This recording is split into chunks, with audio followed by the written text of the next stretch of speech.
Good morning, friends, respected directors, deans, heads of the departments, all faculty members, and the research scholars, and the students, staff of our great university. Good morning, everyone.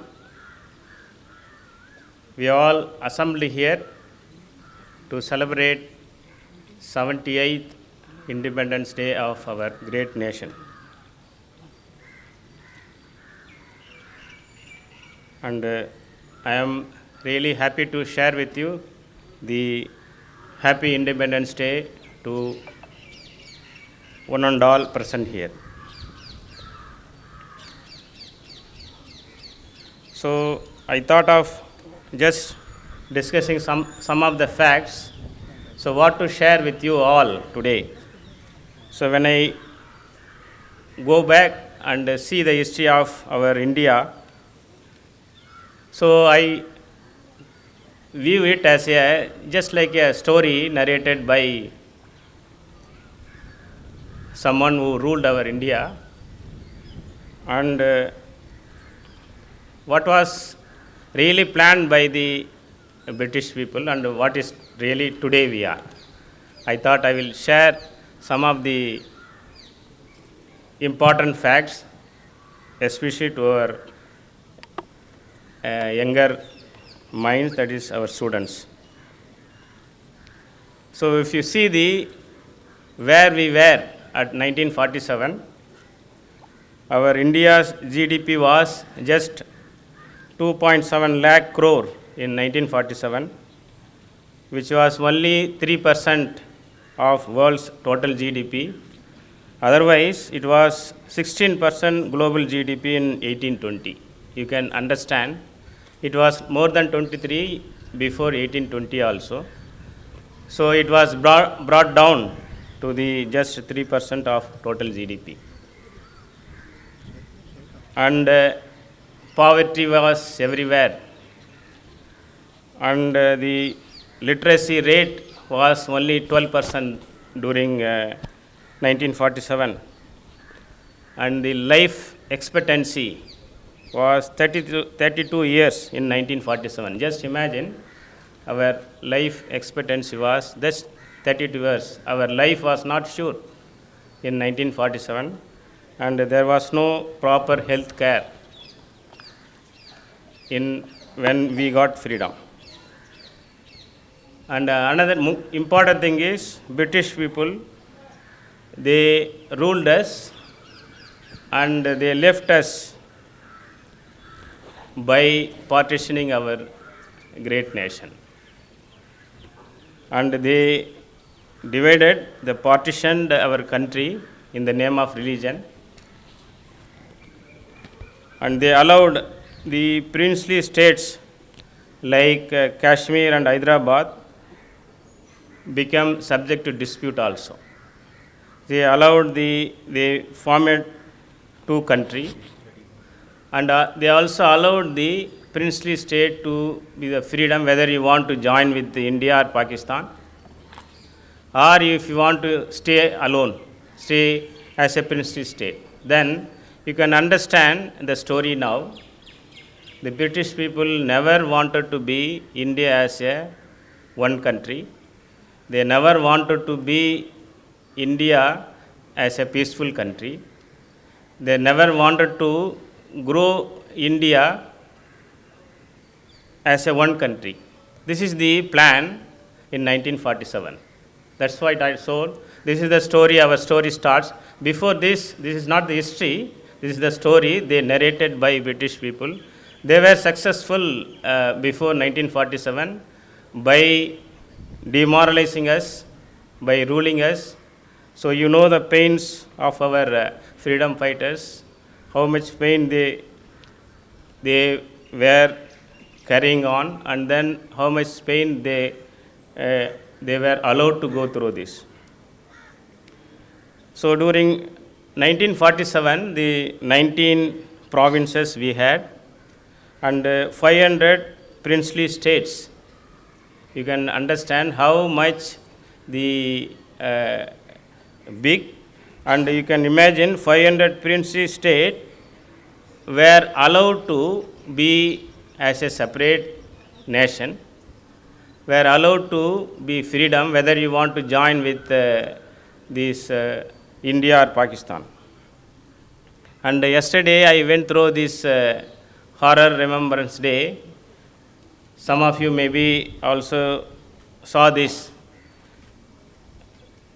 The Sir Cyril Radcliffe, a person, barrister, he did not know, he never visited India, and he was invited for the creating of two nations. He just visited our India, and Lord Mountbatten announced this, the separation, that partition, on June 3, 1947. And you can imagine, just a few, one month or so, this partition plan was ready, and the partition was, after partition, it was given to us. And you can imagine, we did not have enough experience in ruling the country, and that too also we did not have enough control over there also. That is the start of the story.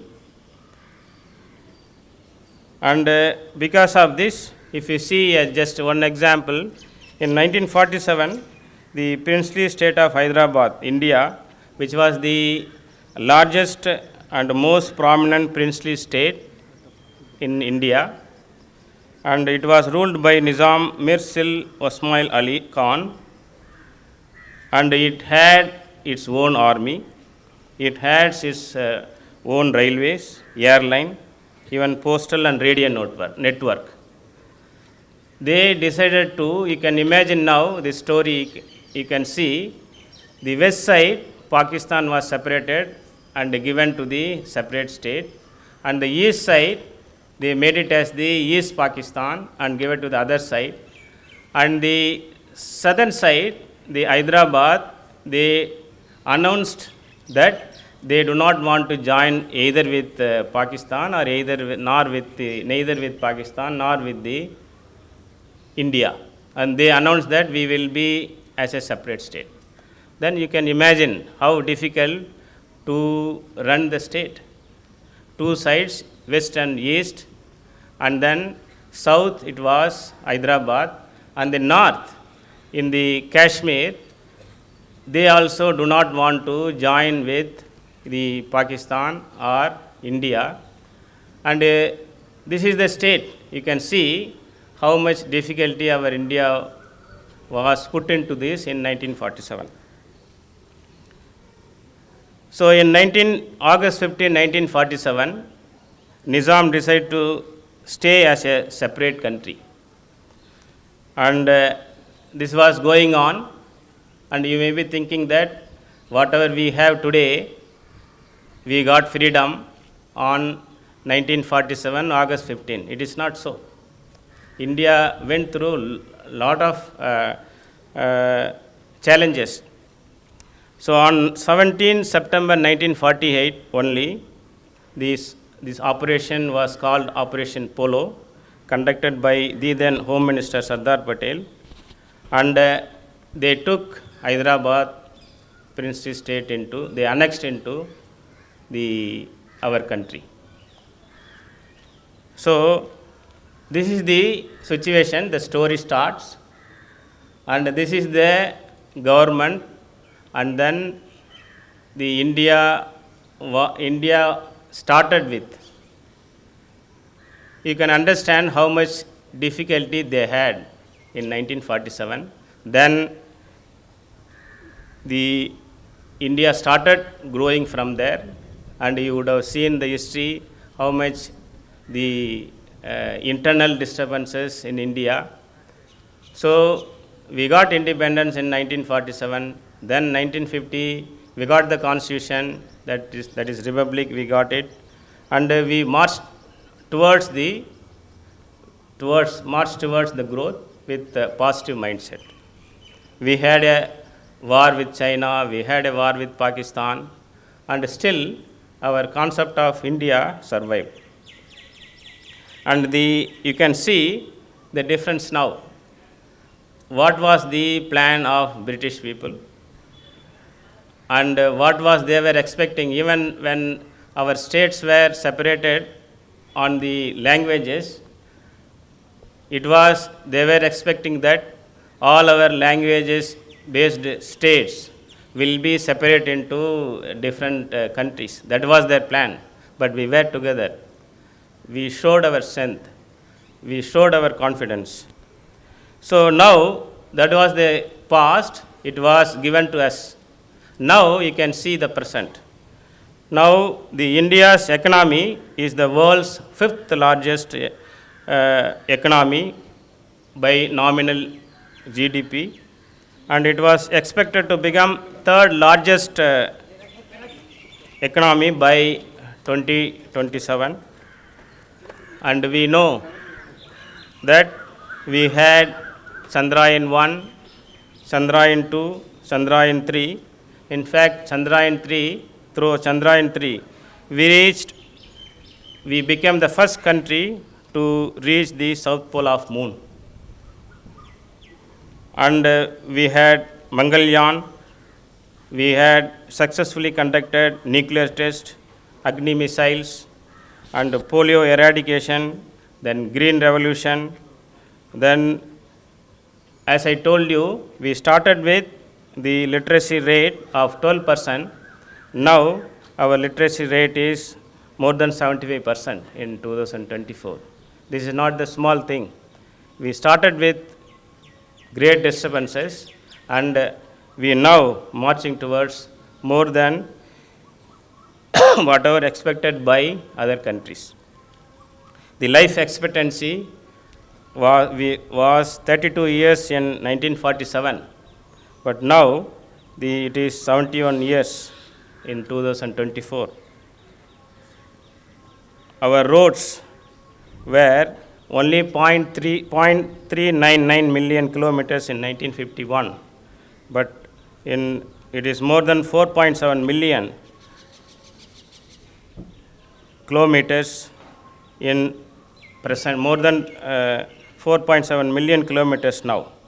So it is one of the third largest roadway in the world.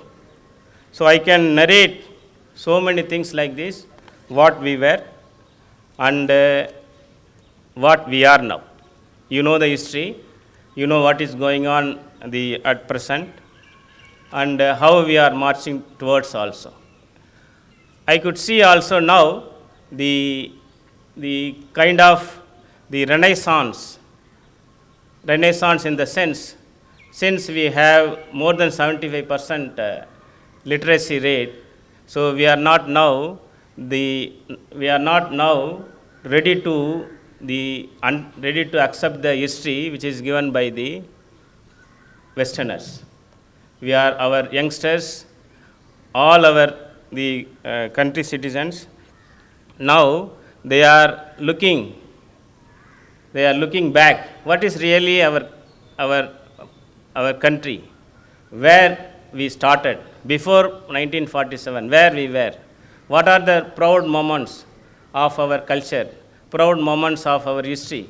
So the Indian knowledge system is now, every students are trying to understand, and I could see beyond the history, beyond the narrated story by the Westerners, our Indians and youngsters are looking our India in different shape, different perspective. So this is what going on. That's why you can see now what is going on and what we were planned to do, but they want the internal civil war. They want the nations to be divided by the language. They want the internal disturbance in the name of religion. They want war with neighboring countries, but India is marching towards the better future. You can understand what is really going on in Bangladesh, what is really going on in Sri Lanka, and then what is going on in Afghanistan and Pakistan, but our nation is marching towards the very successful country. With this, you can see now wonder what is our future. The story designed is different and the story happening is different. What is our future? So, our Honorable Prime Minister of India,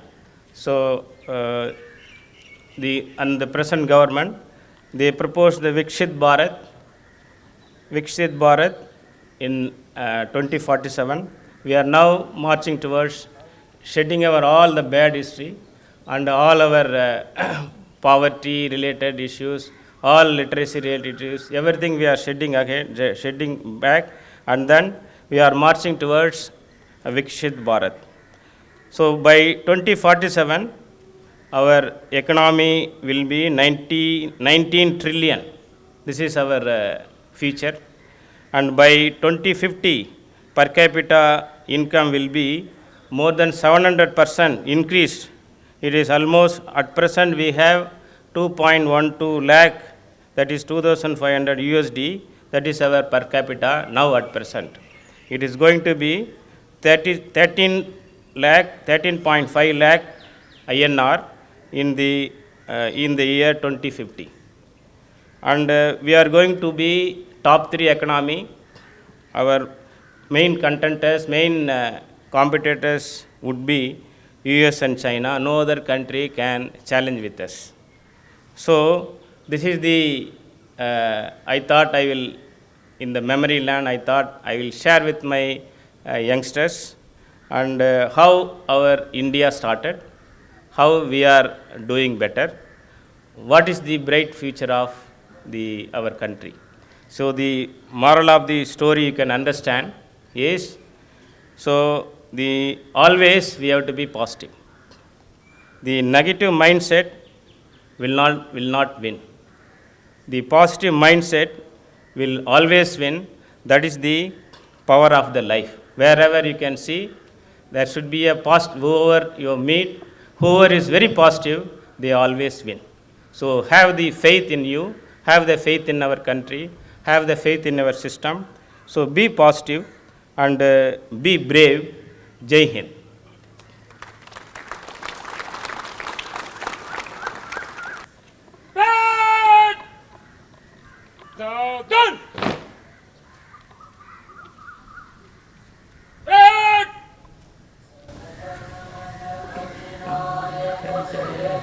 Bharat भाग्य विधाता पंजाब सिंध गुजरात मराठा द्राविड़ उत्कल बंगा विंध्य हिमाचल यमुना गंगा उच्चल जलधि तरंगा सब शुभ नामे जागे तब शुभ आशीष मांगे गाहे तब जय गाथा